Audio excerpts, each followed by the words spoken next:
Nesta edição, o programa TVDH fala sobre a importância da garantia da dignidade menstrual. Eu, Helena Dias, e a professora Andréa Trigueiro, coordenadora do curso de jornalismo da Unicap, recebemos Leila Katz, professora de medicina e integrante da Rede Feminista de Ginecologistas e Obstetras em Pernambuco. Começa agora o programa TV Direitos Humanos. O TVDH é uma iniciativa da Cátedra Unesco Unicap de Direitos Humanos Dom Helder Câmara, produzido pelos estudantes de jornalismo do projeto de extensão EduComDH, Educomunicação e Direitos Humanos na Mídia, numa parceria com a Cátedra Luiz Beltrão de Comunicação, o Centro Dom Helder Câmara de Estudos e Ação Social, o Movimento de Trabalhadores e Trabalhadoras Rurais Sem Terra, o MST, o Centro das Mulheres do Cabo e o Centro de Cultura Luiz Freire.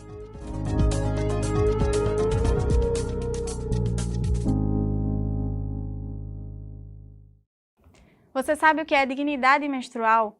Uma questão social e de saúde que impacta diretamente a vida de pessoas que menstruam. Um importante tema de saúde pública que só tomou evidência recentemente para a maior parte da sociedade. Mas é uma pauta de luta dos movimentos feministas há muito tempo. No dia 8 de março de 2023, foi regulamentada a lei que institui o Programa de Proteção e Promoção da Saúde Menstrual no Brasil, que visa garantir dignidade menstrual para pessoas de baixa renda, em situação de vulnerabilidade social, pessoas que estão recolhidas no sistema prisional ou cumprindo medidas socioeducativas. O programa foi proposto em 2021 e enfrentou desafios políticos contra o conservadorismo, chegou a ser vetado pelo ainda presidente Jair Bolsonaro, até que o veto foi derrubado pelo Congresso Nacional com a pressão dos movimentos sociais. Esse tema passa por diversos atravessamentos e pela garantia de direitos, e por isso o foco da nossa prosa de hoje é dignidade menstrual. Leila, vamos começar explicando o que é dignidade menstrual, porque eu creio que seja um tema que ainda não é muito conhecido, né? As pessoas não sabem bem o que é que significa. Uhum. Primeiro a gente precisa falar sobre a pobreza menstrual, né, que seria o contrário da gente falar da dignidade menstrual. E a pobreza menstrual é exatamente algo que afeta uma grande quantidade de pessoas que menstruam, que é a falta de insumos e de condições mínimas para você cuidar da sua vida menstrual. As pessoas que menstruam vão passar por isso ao longo da vida, né? E para cuidar do que acontece nesse momento, já que isso é um fenômeno normal da nossa vida, é necessário conhecimento, que falta a muitas dessas pessoas, sobre o que acontece com o seu corpo, sobre o que é necessário, quais são os cuidados. Mas mais evidente é exatamente a falta de recursos mesmo, de absorventes ou outros instrumentos, né, para lidar com a menstruação, e também de estrutura básica. Então, por exemplo, a pessoa às vezes não tem um banheiro onde possa fazer sua higiene de forma adequada, ou a escola onde ela estuda também não tem aquela estrutura. Então, a dignidade menstrual é exatamente você garantir tudo isso a essas pessoas para que elas possam passar por esse processo com saúde e dignidade. E a gente vê que o tema é muito cercado por um tabu, né? Assim como muitas outras questões relacionadas a mulheres, né? A questão de gênero, de maneira geral. André, eu queria que você falasse um pouco da sua experiência enquanto educadora. Como é que você vê isso, assim, dessa quebra de tabu, que interfere até na própria saúde da gente mesmo, né? Interfere na vida como um todo, né? Infelizmente, a gente que é menina, que é mulher, passa a vida tendo muitos temas que são da nossa existência sendo considerados tabus. Por exemplo, transar, né? O uso do preservativo. Muitas meninas, alunas de universidade, chegam e dizem, olha, na minha casa não falávamos sobre isso. Eu aprendi com as minhas amigas, eu aprendi com as minhas tias ou de outra forma. Então, os temas que cercam a nossa vida, né, de um modo geral, eles são tabus. Na escola, por exemplo, a gente vai ver que os meninos são mais livres para falarem aí das suas questões até sexuais e as meninas precisam ser discretas, falar baixinho.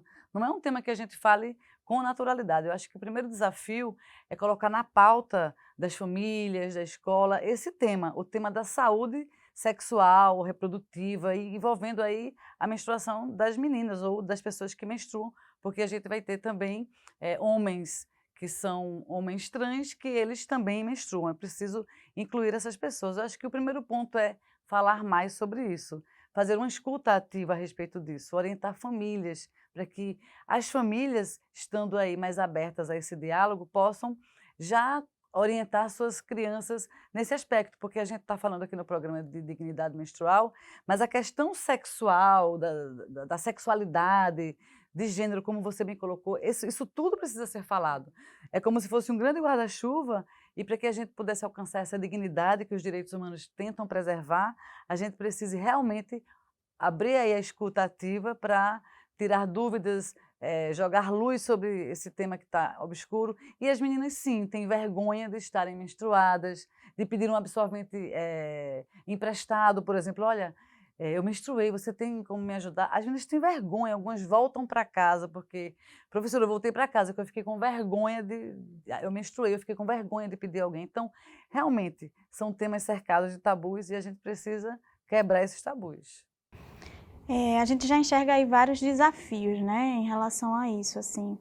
E no programa, né, na política pública que a gente acabou de citar, a gente percebe que tem públicos específicos. Tem a ver com isso, com os desafios de estar justamente ligado a esse público, né? Sim, e sim, porque a gente vê que quando você vai ver qual é aquela população que está mais exposta a essa questão de pobreza menstrual, são exatamente as pessoas de mais baixa renda. Então, quando você vai fazer os recortes, então você tem aí as pessoas em situação de privação de liberdade, então pessoas que estão em presídios, falta condições mínimas nos presídios até para a higiene básica, em torno de 25% dessas pessoas que menstruam que estão presas nesses presídios. Então, isso é muito sério.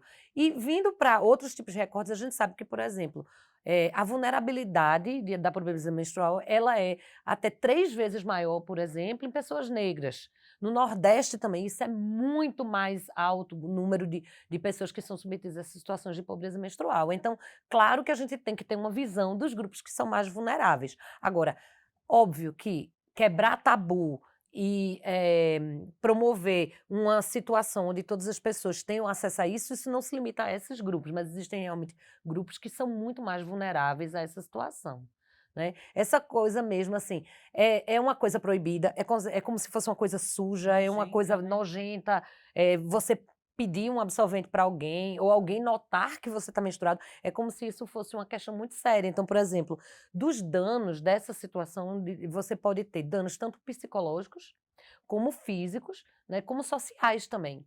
Então, a pessoa que não tem uma dignidade menstrual, a parte social, por exemplo, muitas delas faltam aula. E pessoas já adultas e tudo faltam ao trabalho, porque se você não tem condições mínimas, nem de ter o absorvente, mas nem de ter também um local onde você possa fazer higiene com água, sabão, isso leva muitas pessoas ao absentismo. Então, tem uma estimativa de que entre as meninas de mais baixa renda, 1 em 10 faltam pelo menos uma vez por mês, 1 em cada 10 falta uma vez por mês quando menstruam. Isso leva a 45 dias de absenteísmo, pelo menos, no ano, o que leva a uma desvantagem, inclusive, na formação dessas pessoas, né, como estudantes.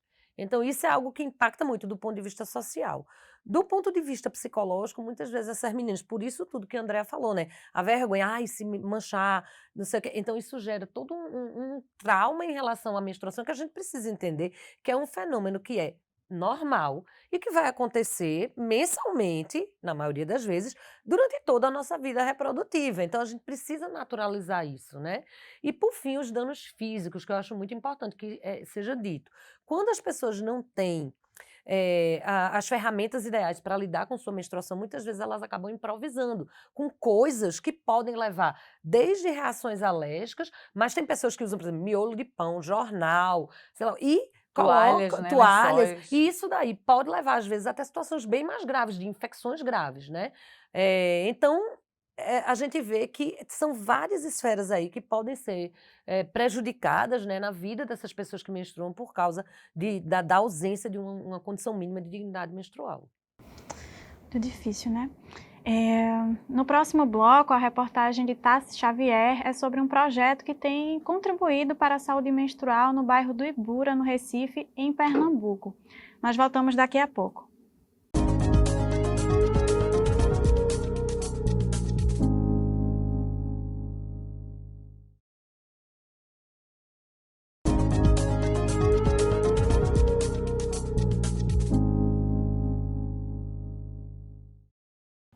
Estamos de volta com o segundo bloco do programa TV Direitos Humanos, que nesta edição fala sobre a importância da garantia da dignidade menstrual.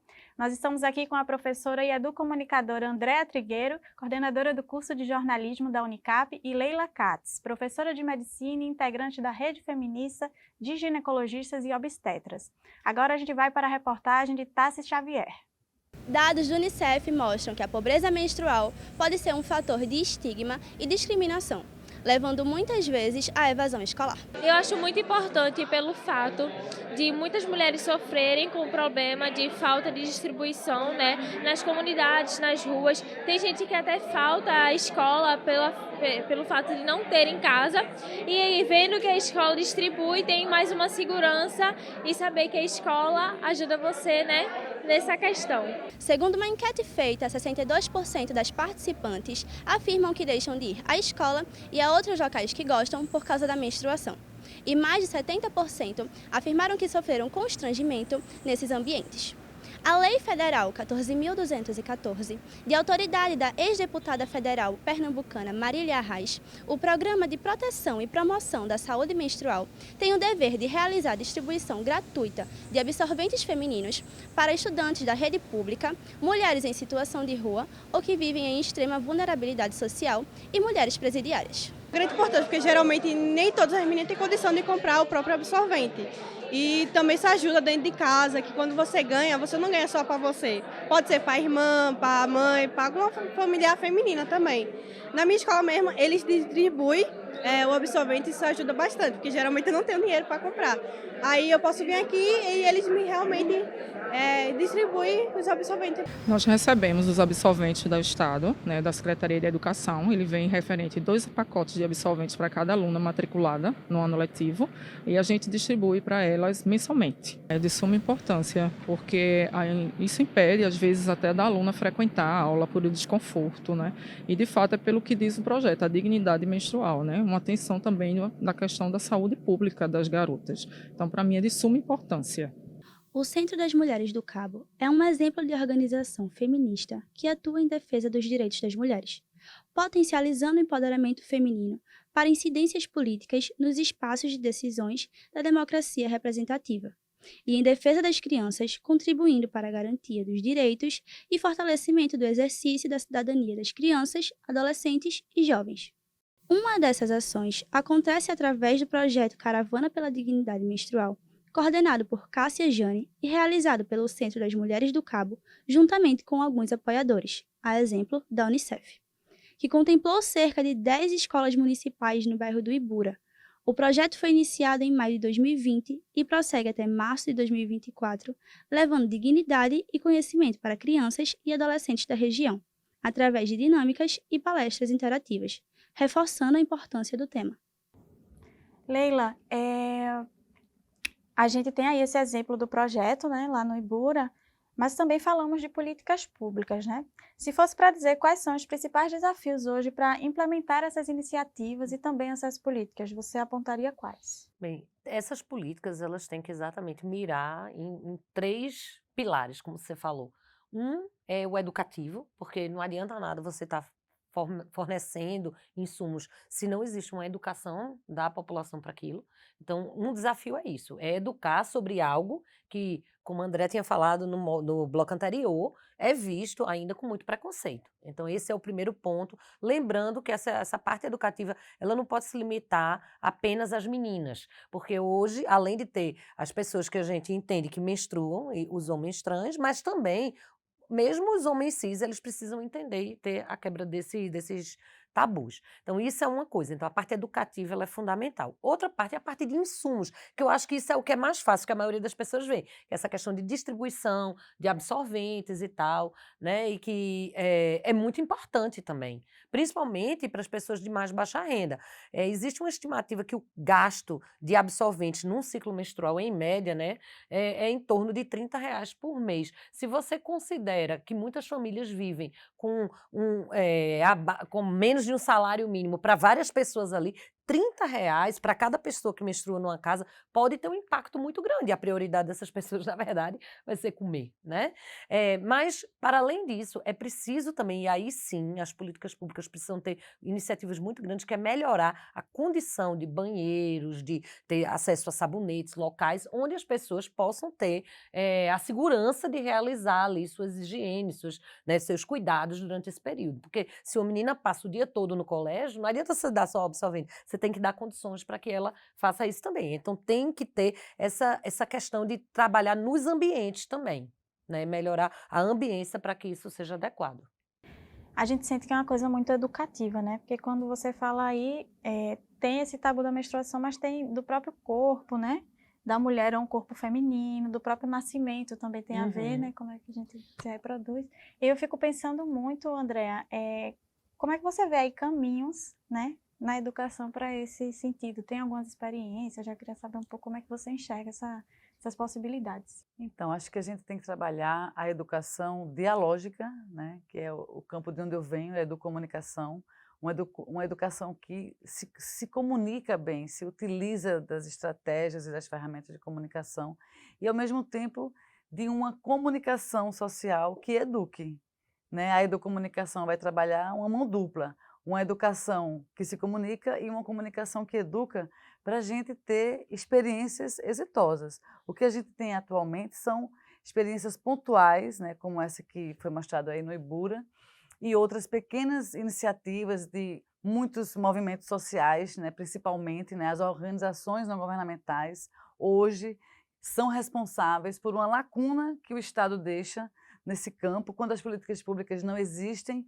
as organizações acabam cumprindo esse papel que deveria ser do Estado, porque é um dever do Estado criar, garantir políticas públicas que levem as pessoas a acessar os seus direitos. Então, essa dignidade menstrual, hoje, ela tem sido um tema mais presente nos movimentos sociais do que, por exemplo, nas escolas públicas, do que, né, nas empresas privadas.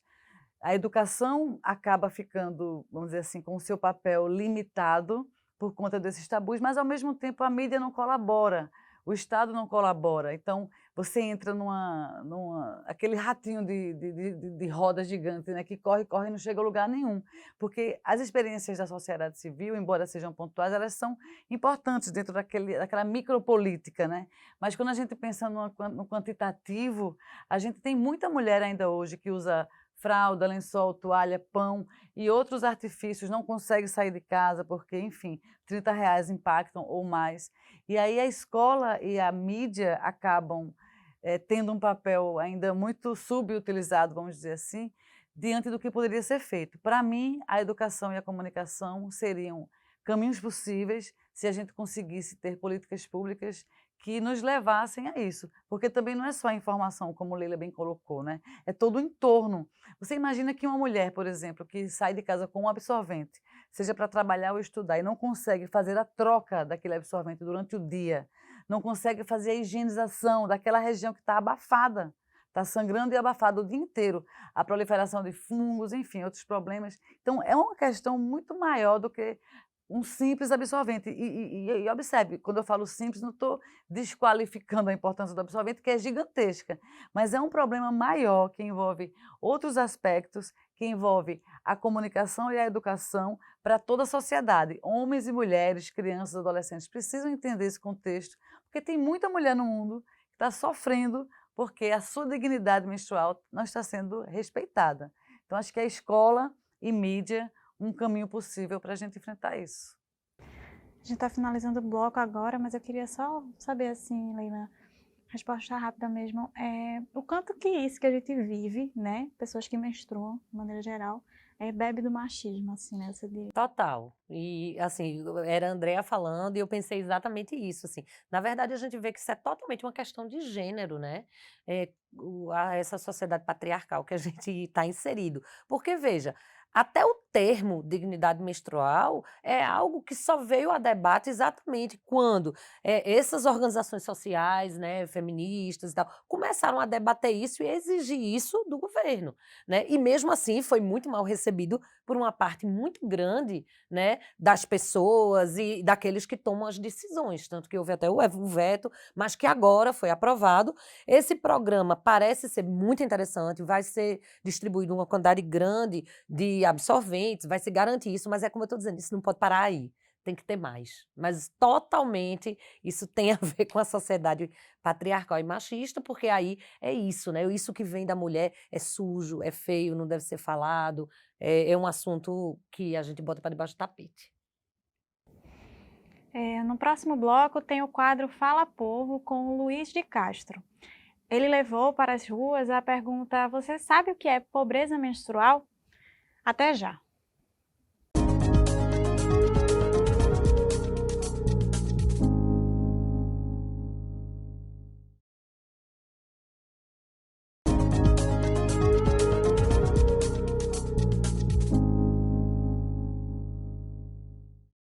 Estamos de volta com o terceiro bloco do programa TV Direitos Humanos, que nesta edição fala sobre a importância da garantia da dignidade menstrual.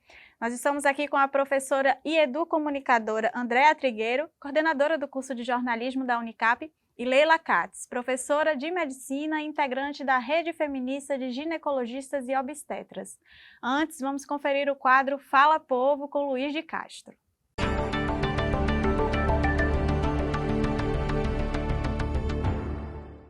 É no artigo 3º da Constituição Federal que está garantido o direito ao saneamento básico. A falta do saneamento básico é um dos fatores relacionados à pobreza menstrual.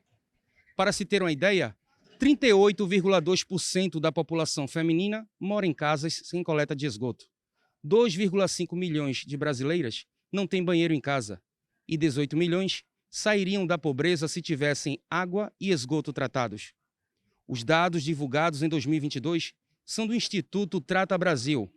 Por isso, o Fala Povo de hoje foi às ruas para ouvir as pessoas e entender o que elas pensam sobre o assunto.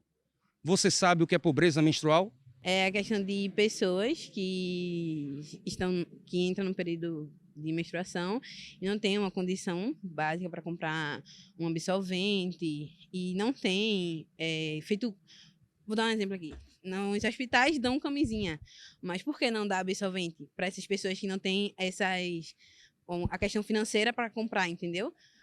É isso. E tem menstruações que tem um fluxo que é grande e não um absorvente só, questão de mais, e com dinheiro não consegue ter para ter se manter, né, nesse mês que está no período fértil. Essa é a realidade da pobreza, né, que nós convivemos, né? Porque se ele não tem dinheiro, não pode comprar, né, os absorventes, ter a higiene, não tem saneamento básico, né? Porque realmente nós vivemos num país que realmente nós vivemos à mercê disso. É isso? Então, é isso que eu sei a dizer. Não sei. Mas eu imagino que seja a falta de saneamento básico, né?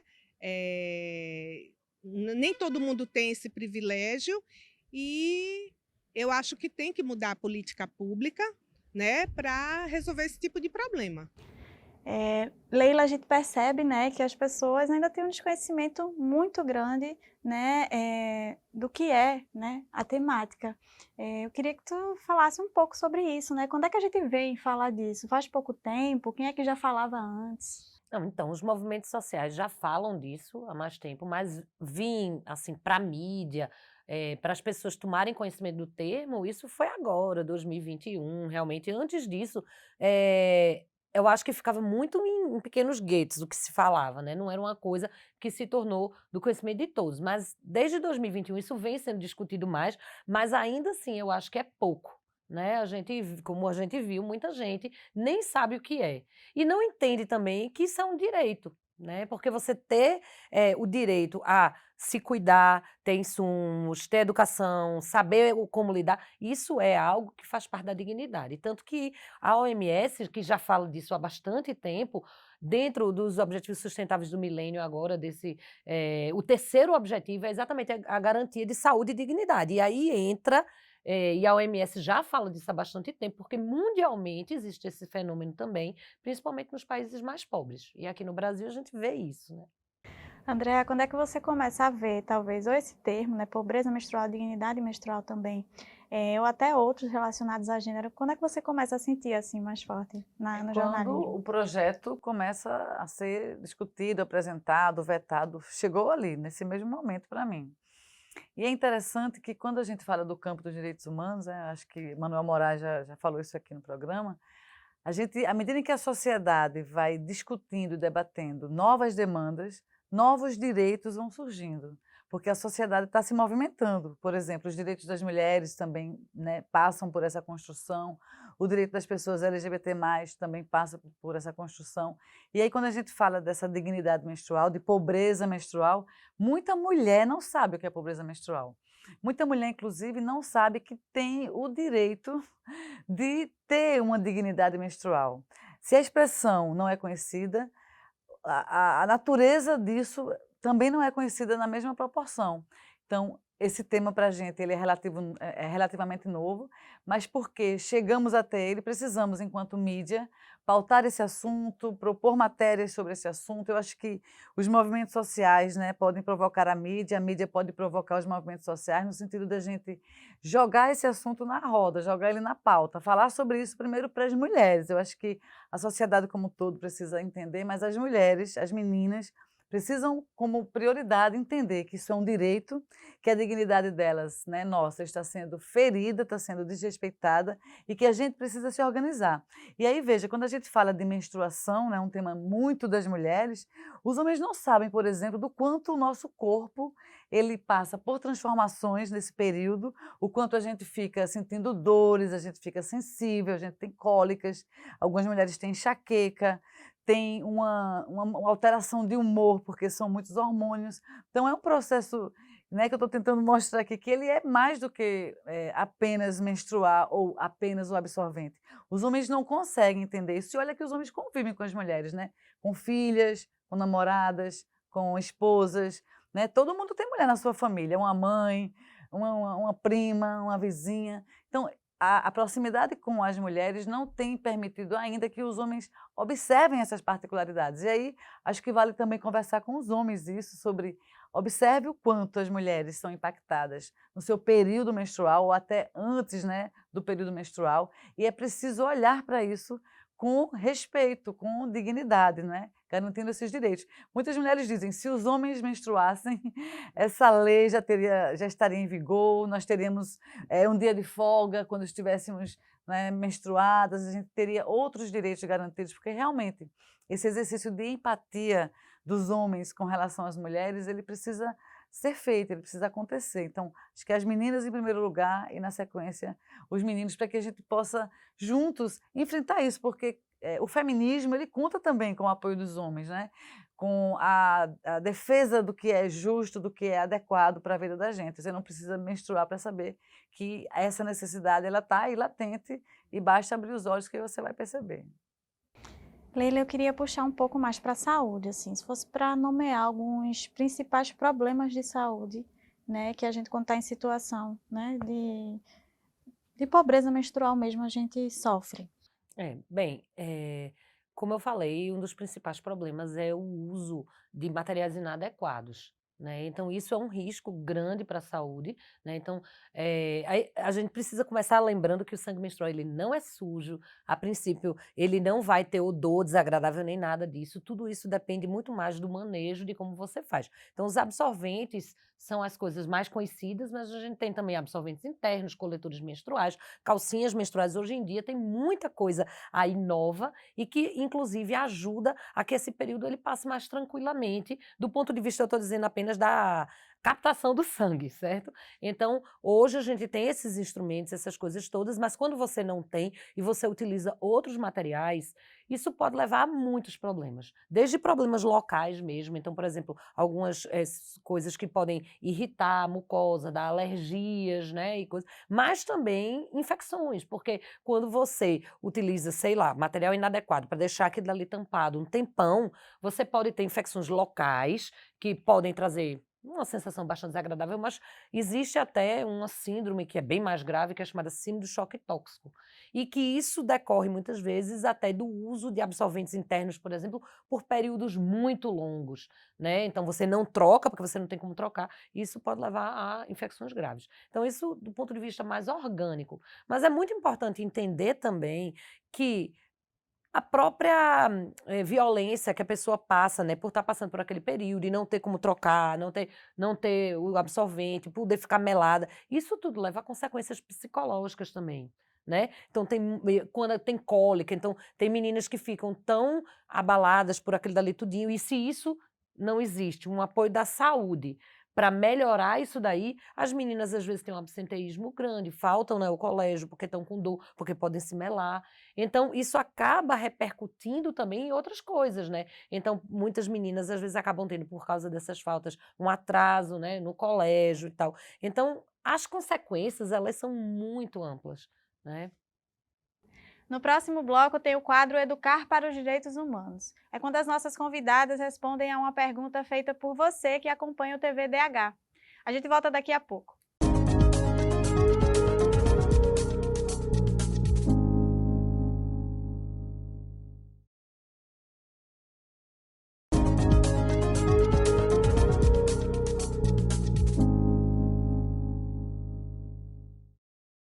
Estamos de volta com o quarto bloco do TV Direitos Humanos, que nesta edição fala sobre a importância da garantia da dignidade menstrual. Nós estamos aqui com a professora e educomunicadora Andréa Trigueiro, coordenadora do curso de jornalismo da Unicap, e Leila Katz, professora de medicina e integrante da Rede Feminista de Ginecologistas e Obstetras, que agora respondem a uma pergunta enviada por quem nos acompanha no nosso programa. É no quadro Educar para os Direitos Humanos com Cecília Belo, quem fez a pergunta foi Vitória Farias, que é enfermeira neonatal e pediátrica.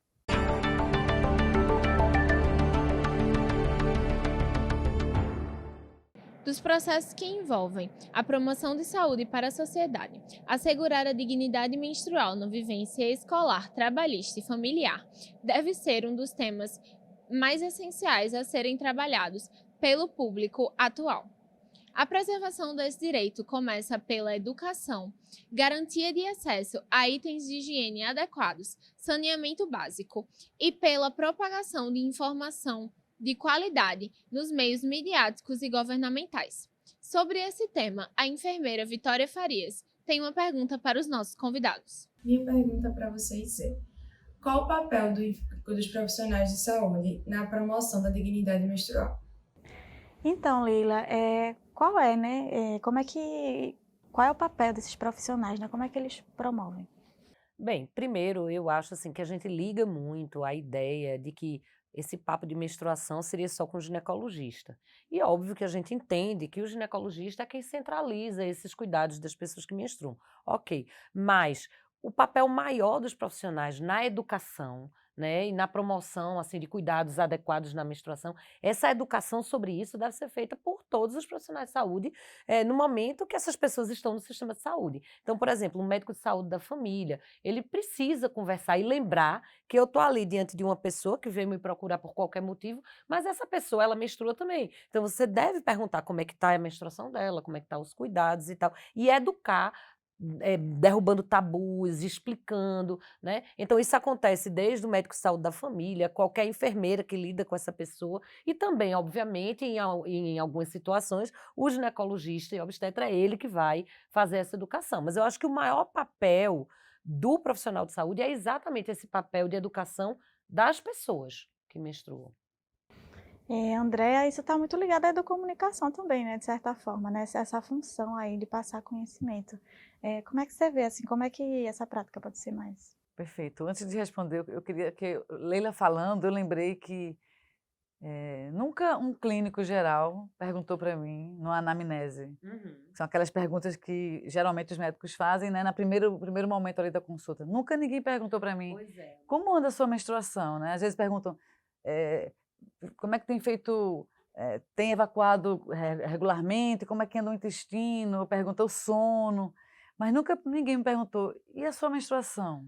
Pois é, isso é uma queixa, assim, que eu como GO, né, ginecologista obstetra, eu faço muito em relação a outras áreas, porque, assim, a gente sabe que tanto a menstruação, mas também, como, por exemplo, a contracepção, isso é algo que deveria fazer parte do interrogatório e da educação de todos os profissionais de saúde. Então, você está ali como cardiologista, como nefrologista, sei lá, reumatologista, mas aquela pessoa é uma pessoa que menstrua, que transa, e ela precisa ser educada sobre isso. Claro que você não vai ser o especialista, mas você deve perguntar e encaminhar para alguém que oriente nesse sentido. Perfeito, como questões ligadas ao açúcar no sangue, à pressão. O clínico faz ali uma primeira, vamos dizer assim, um mapeamento e acaba te indicando para um nutricionista ou um cardiologista. Eu acho que as questões ligadas a isso poderiam ir pelo mesmo caminho. Mas respondendo à tua pergunta, a gente tem falado muito aqui no TVDH de uma coisa muito importante, que é o letramento. A gente já falou de letramento midiático e a gente falou de letramento racial. Eu proponho que a gente fale sobre letramento menstrual, né, para as meninas, inclusive, antes de menstruarem, poderem entender, né. Eu lembro que quando eu menstruei com 12 anos, com 11 anos, minha família é gigante, tenho muitas tias, e para mim foi um constrangimento absurdo, porque, embora eu soubesse mais ou menos, as minhas tias todas me fizeram interrogatório, ficaram emocionadas, eu estava com elas em Caruaru, elas queriam tirar fotos daquele dia histórico para elas, e para mim, de verdade, para elas era uma alegria, algumas choraram de emoção. E eu fiquei me sentindo assim, quase que um bichinho trancado numa jaula, onde todo mundo vinha, olha que linda, ela menstruou, olha fulana, ela foi mocinha. Veja, eu até entendo essa alegria, etc e tudo, mas para a menina de 11 anos, que agora vai ter que usar mods, estava com cólica, e era um turbilhão de coisas que mais me deixaram angustiada do que mesmo, vamos dizer assim, feliz pela alegria delas. Então, a gente precisa de letramento para as meninas antes disso acontecer, não é? Porque as alterações no corpo, elas já começam antes, né, da própria menstruação vir. E para as pessoas de um modo geral, os irmãos, os pais, os amigos, os primos. Acho que o letramento menstrual, né, eu criei agora essa expressão, talvez seja um caminho onde a educação e a comunicação, né, a educomunicação, podem oferecer um suporte maravilhoso, envolvendo os profissionais de saúde, os profissionais de comunicação, envolvendo as famílias, envolvendo as empresas, né, porque muitas meninas, por exemplo, eu dou aula no curso de jornalismo, então tenho alunas que vão estagiar, morrendo de cólica, querendo morrer, querendo comer um pote de chocolate e ficar em casa chorando, mas ela precisa ir para o estágio porque o chefe dela não vai entender, porque ela não pode faltar, porque isso não é motivo. Há uma banalização, né, desse período também na nossa vida. E aí, quando a gente fala de pobreza menstrual, é mais grave ainda, porque as meninas e as mulheres passam por questões muito piores de, como, né, já foi colocado, usar insumos ou instrumentos inapropriados que podem até trazer consequências para a saúde física delas, fora os danos emocionais. Então, acho que estou lançando aqui essa campanha, letramento menstrual para todo mundo, para a gente passar por esse processo com mais respeito, mais dignidade, com menos estresse, né? Porque acaba sendo um período estressante para as meninas, para as mulheres, e menos exposição, mas podendo falar abertamente de maneira normalizada, sem que isso fosse um espetáculo. A gente está fechando o bloco agora de novo, mas, Leila, eu queria saber, assim, esses aspectos, eles também atravessam a questão da gestação, de maneira geral, o corpo, né, da mulher ou corpos femininos, digamos assim, que remeta ao que a gente entende como feminino, né? Como é que você vê isso, por exemplo, a questão do parto também está relacionada com isso, né? A gente naturalizar a cesárea quando poderia fazer um parto normal, né? Tem a ver? É aquilo que a gente já tinha comentado, né? Na verdade, é tudo uma questão de gênero, e todas essas coisas que estão ligadas ao feminino e ao que faz da gente feminino, né? E a esfera reprodutiva, que aí vai desde o sexo, a gestação, o parto, as menstruações, a menopausa, que é outra coisa que existe super preconceito, entendeu? Tudo isso é perspassado por essa sociedade que a gente tem tão machista. Então, do mesmo jeito que a gente tem preconceitos e acha nojento, por exemplo, a menstruação, aí várias pessoas também têm o maior preconceito, o parto normal e o que é que isso vai, né? Então, existem muitos mitos e tudo isso, na verdade, tem como base essa questão do machismo, sem dúvida nenhuma. E aí é uma luta de todas nós, né, para derrubar todas essas coisas e naturalizar, mostrar que sim, as mulheres também fazem sexo, também têm desejos e podem também exercer a sua sexualidade livremente. Elas podem também ter o direito a seu planejamento reprodutivo, né? É muito difícil. A gente vê que hoje, desde a década de 70, as mulheres começaram a tomar isso para sua mão, mas até hoje é uma coisa que tem muito problema também, né? Da mulher, por exemplo, dizer que quer que use um preservativo ou coisas desse tipo. Ainda muita gente tem preconceito. E aí isso vai até a questão do parto e também da menstruação. O corpo da mulher é tão dos outros, digamos assim, Isso. que, por exemplo, se você ainda não casou, é cobrado a você. Vai casar quando, né? Para as meninas. Se você casou e não teve filho, quando é que vai ser mãe? É como se toda mulher nascesse para procriar. E muitas mulheres não querem ter filhos e tudo bem também. Então, as decisões sobre o corpo da mulher, a própria questão do aborto e outras questões, hoje as mulheres já tomaram conta de muita coisa a respeito dessa pauta, mas ainda tem um caminho gigante a ser percorrido, porque o corpo, quem tem poder sobre o corpo da mulher? É a mulher? É o homem quem decide É a que ela vai sociedade, né? trabalhar menstruada, com cólica, com enxaqueca. Então, tem muita decisão ainda sobre o corpo da gente que a gente precisa tomar conta, puxar para nós e exercer esse protagonismo, porque o protagonismo sobre nossas questões, incluindo aí a menstruação, infelizmente, historicamente, pela sociedade machista, passa pela mão dos homens. Isso é, no mínimo, injusto, porque eles não sabem o que é que a gente sente, né? Com essa conversa aqui a gente consegue interligar, né, a questão da pobreza menstrual, a questão da gestação, da reprodução, a questão da legalização do aborto. Quando a gente vê, está tudo muito junto, né? A gente vai para o intervalo agora e em seguida temos o 5º e último bloco desta edição do TV Direitos Humanos. Já já a gente volta.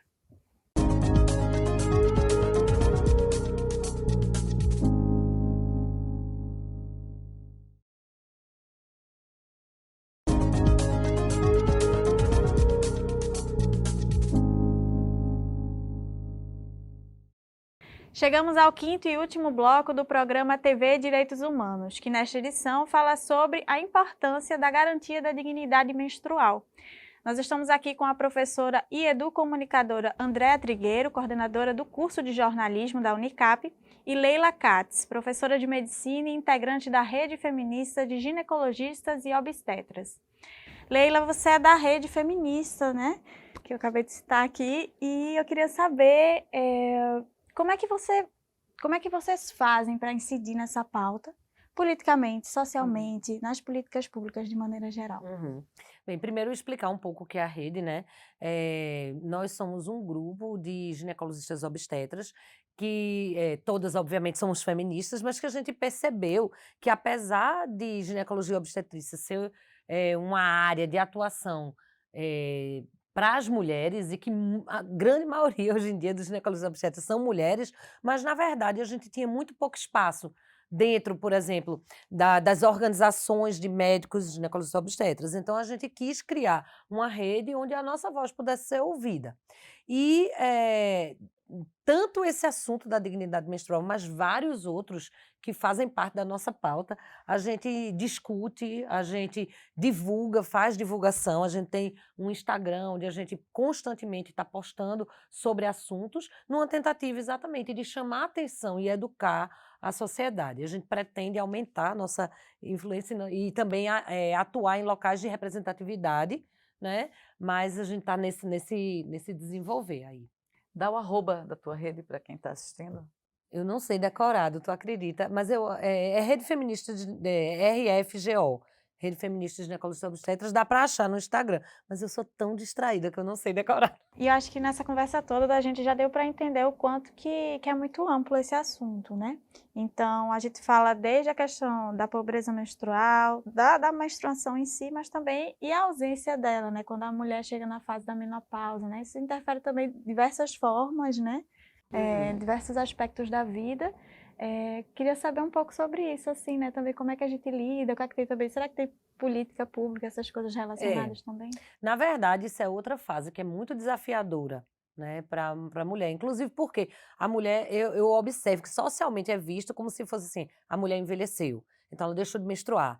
Ela deixou de ter a sua função reprodutiva, é como se ela não fosse mais uma pessoa atuante, não tivesse mais libido, né? Então ela é praticamente colocada na prateleira, como se fosse uma pessoa já no fim ali. E, na verdade, a gente sabe que com o aumento da expectativa de vida, a gente tem muitos anos extremamente produtivos e maravilhosos ainda, mesmo após a menopausa. Então, isso daí é algo que leva a um impacto muito grande na vida das mulheres. Primeiro, porque muitas vezes a menopausa ela vem acompanhada de muitos sintomas pela diminuição hormonal e tal, e isso impacta não só a saúde física, mas também a vida produtiva dessa pessoa, né? Então, menor produtividade nos empregos e a não compreensão de que esse período é diferente acaba impactando também, né, a vida profissional dessas pessoas.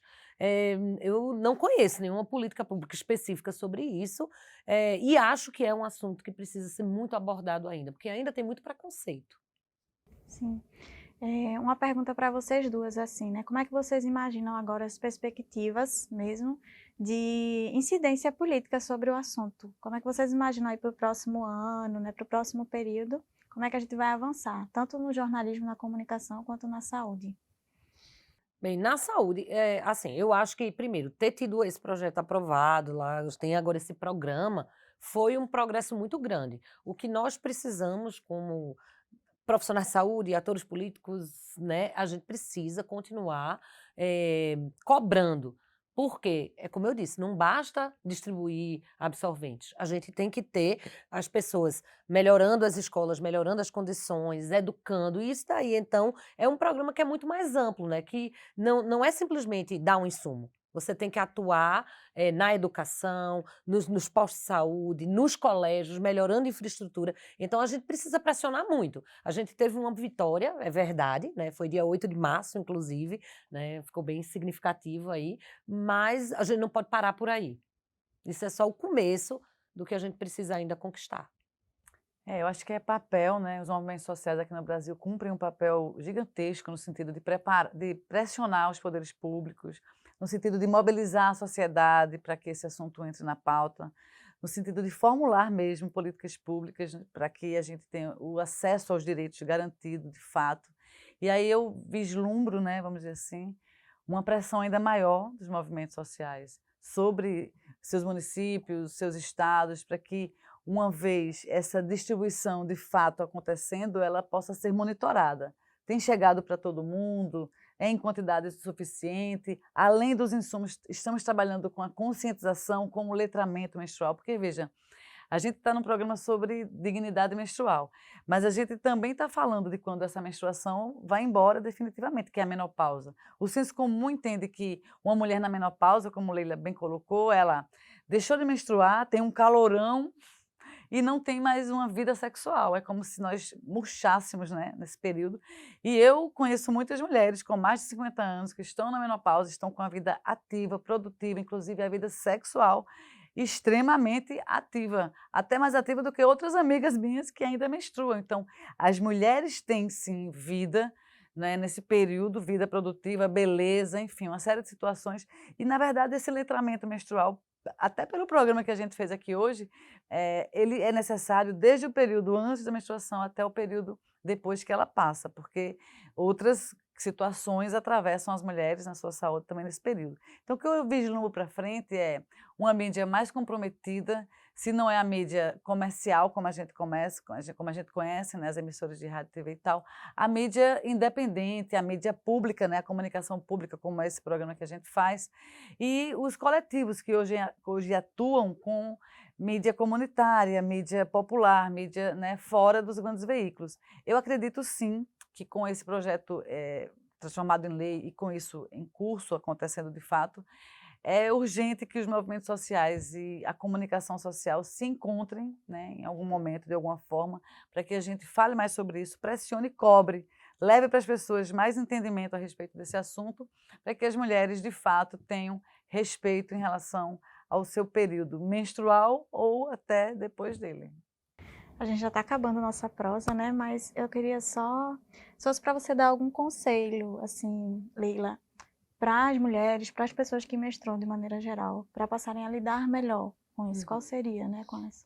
Bem, primeiro, entender que isso é um fenômeno completamente normal, porque infelizmente a gente ainda vê isso visto como uma coisa meio patológica, meio ruim, né, e tal, e na verdade é algo que faz parte, né, da fisiologia mesmo feminina, e é que a gente precisa entender que é totalmente normal, que os fenômenos que a gente passa ali são normais. Então, primeiro é educar sobre isso e depois educar em autocuidado, entender como eu posso me cuidar para que esse período ele seja tranquilo.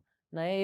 Assim, falando sobre coisas de vivência, eu conheço tanta gente que, assim, quando menstrua é como se fosse a pior coisa do mundo. E, na verdade, eu acho que se as pessoas conhecessem os ciclos hormonais, o que é que acontece ao longo do seu mês, e aí aumenta a libido aqui, cai a libido ali, não sei o quê, a fome, o humor. Se você entende isso, você encara isso de uma forma muito mais suave.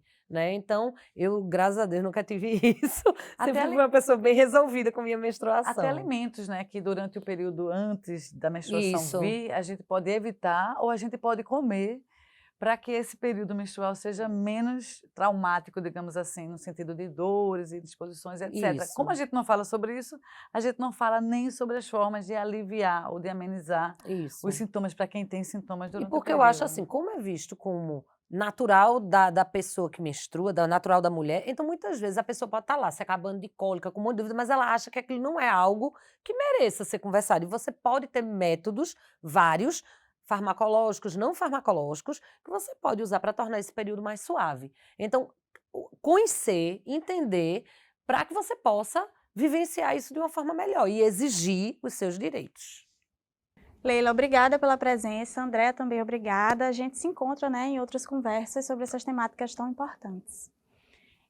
O TVDH é uma iniciativa da Cátedra Unesco-Unicap de Direitos Humanos, Dom Helder Câmara, produzido pelos estudantes de jornalismo do projeto de extensão EduComDH, Educomunicação e Direitos Humanos na Mídia, numa parceria com a Cátedra Luiz Beltrão de Comunicação, o Centro Dom Helder Câmara de Estudos e Ação Social, o Movimento de Trabalhadores e Trabalhadoras Rurais Sem Terra, o MST, o Centro das Mulheres do Cabo e o Centro de Cultura Luiz Freire. Acompanhe a gente nas redes sociais e traga sugestões. Anota aí, @programa tvdh.unicap. Estamos também no YouTube e nos canais Jornalismo Unicap e Cátedra Dom Helder. Agradecemos pela companhia e te esperamos na próxima semana.